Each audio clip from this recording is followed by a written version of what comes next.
What's up YouTube, I'm Edwin. Welcome back to my smartphone photography series. So, in my previous video, I've talked about the use of exposure triangle in smartphone photography.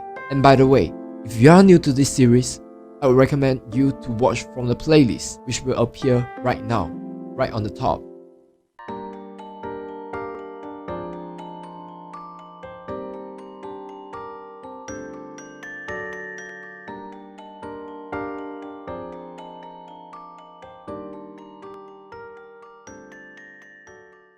So, in today's video, we're going to talk about the 5 composition rules that you can use in smartphone photography. Well, do you know what is photo composition?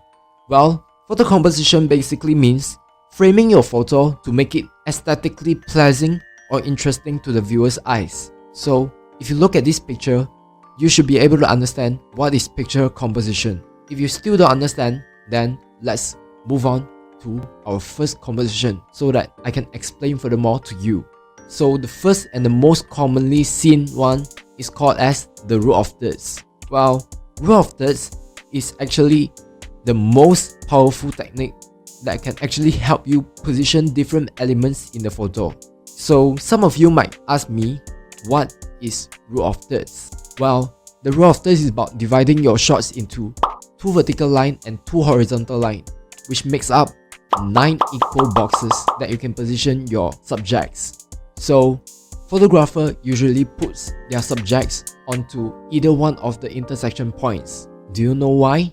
Well, I'll tell you why later. Actually, most of the modern smartphone camera nowadays can overlay the lines over the screen before taking the photo.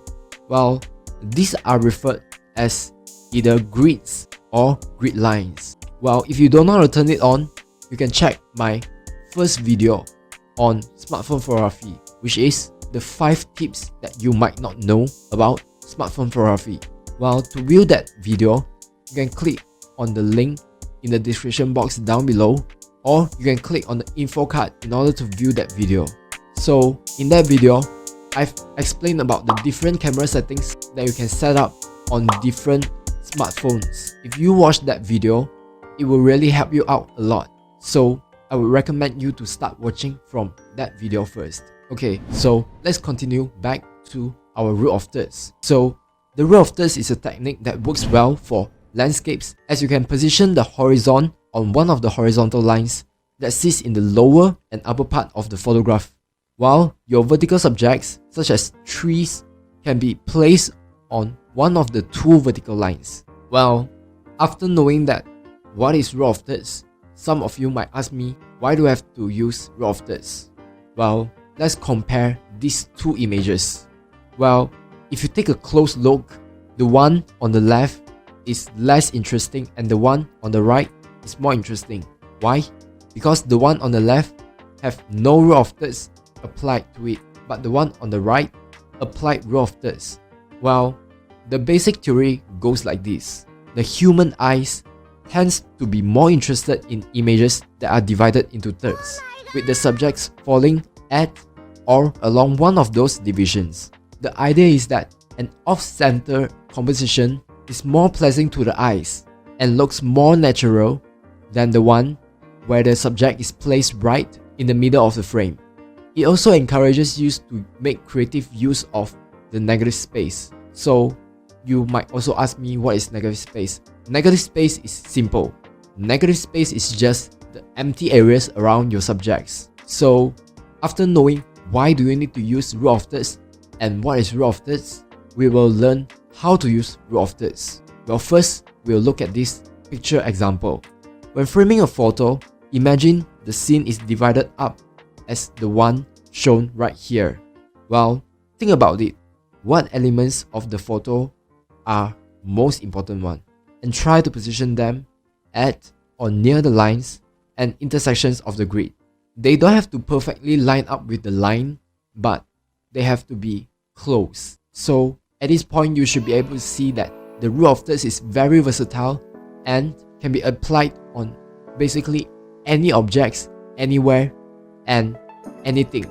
Next, I will be showing you more examples of how rule of thirds can be used in different situations and different types of shots. So, In landscape shots, it's common to position the horizon along the center of the frame, but this can give the photo a split into two views, while instead, place it along one of the horizontal lines. Try to include another interesting object, for example, a tree, a bush, whatever you can find. Just try to fit it into your image, but don't try to fit in too much things, otherwise your image will have too much focus and the viewers won't know which one is the focus. So if you are using a tree just like this image, you will be able to create an anchor point that acts as a natural focal point for the scene.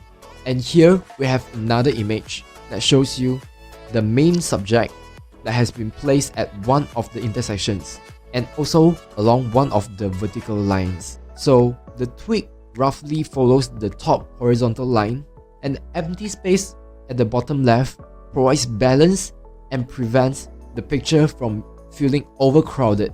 You know what I mean? If you have too much things in your image, it will be overcrowded. Just like what I've said just now, too much focus in your image. Your viewers don't know which one is your focus and what to see, although your image is interesting. So when photographing moving subjects like this one, position them as normal, but also pay attention to the direction they are moving. As a general rule, you should leave more space in front of them to show where they are going. If the horse is moving to the right, then leave more space to the right. Don't leave too much space on the left, or else it will make it feel like it's going off frame and you are not able to catch up with the horse. So right now, we come to our second composition rules that can use in smartphone photography, which is framing. Well, framing is the technique of drawing attention to the subject of your image by blocking other parts of the image with something in the scene. It gives the image a sense of depth and layers and lead the viewer's eyes towards the main focal point, while surrounding your subject with a frame helps to draw the viewer's eyes into or through the frame directly to your point of interest, which is, for example, the model that you are taking a picture of. Well, your frame can be made like bridges, arches, open doorways, tunnels, or fans, or it can even be a natural substance like tree branches and tree trunks. So this picture is an example of framing by surrounding your subject with a natural arch-like frame to help draw the viewer's eyes through the frame directly to your point of interest, which in this point is the children and the adult playing by the seaside. Well, this is especially useful when your subject is relatively small within the scene. It prevents them from becoming lost in the scene. So whenever you are taking a photo of wide open scenes like this, look around for low-hanging tree branches or other objects that you can use as a frame. Often, you just need to take a few steps back so that you're standing beneath a tree, and you'll be able to create far more interesting landscape photos. Right here is another example of framing. Well, this picture was taken from a room view looking out during a trip at Bali.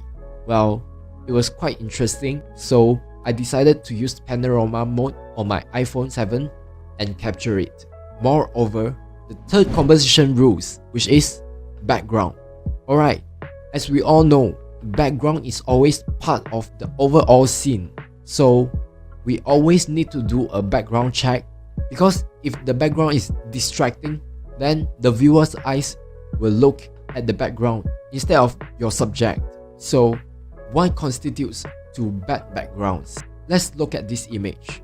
Well, we can clearly see that this image was not taken properly. Why? Because we have a distracting background. How distracting it is?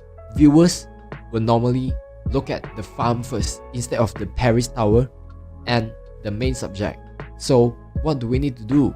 Well, we just need to find a new position and give it a new perspective while shooting, so that it's not so plain and so ugly. At last, you'll get a shot just like this. The next tips for this composition rule is zooming in to your subject and keep the depth of field to only your point of focus, which is at this point a Coca-Cola bottle. Well, when the background is out of focus, it will not compete with our subject. So all we need to do is just zooming in and keep the depth of field to only the subject. If you don't keep the attention to only the bottle, then viewers' eyes will go straight to the car behind that is passing by. So that is all the tips that I can give you for background. And right now, we will enter the fourth composition rules, which is leading lines. Well, as we all know, leading lines is everywhere, and it is one of the most powerful composition techniques in photography as well as smartphone photography. So a lot of you might ask, how do you find a leading line? All you have to do is just get low to the ground, find something that leads your eyes to your subject or something at a distance. For example, a branch, a tree, or a wall, a fence, or even roads can become a leading line. Basically, everything can become a leading line, including a bunch of trees, just like this one. So, whenever you are out shooting, just look for leading lines. Then use them to create incredible depth in your photos. It will really help out a lot. And last but not least, the fifth and the last composition rules: switching different perspectives.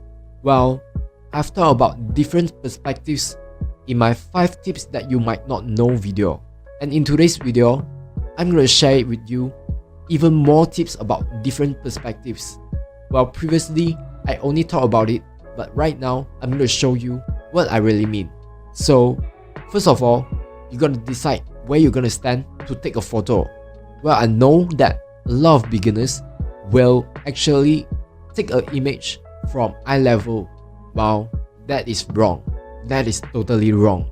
To make your image interesting, you've got to go closer to your subject, just like this. Well, going close might seem like it's a small thing to do, but the position you shoot them will really make a lot of difference in photography, and it makes a lot of different meanings to your photo. Instead of just a plain shot showing an animal or just showing a sleeping cat sleeping on your couch. If you really go closer to your subject, you will be able to see that all the details is actually right there. So when you capture the details, you will get a beautiful image. While sometimes you can just break the rules and get an image just like this. But don't break the rules too often, otherwise your image will start to lose its original meaning. So I will recommend beginners to stick around with these 5 composition rules before going in depth to breaking the rules. So that's all from me about composition rules. I'm Edwin. I'll see you in my next video. Bye.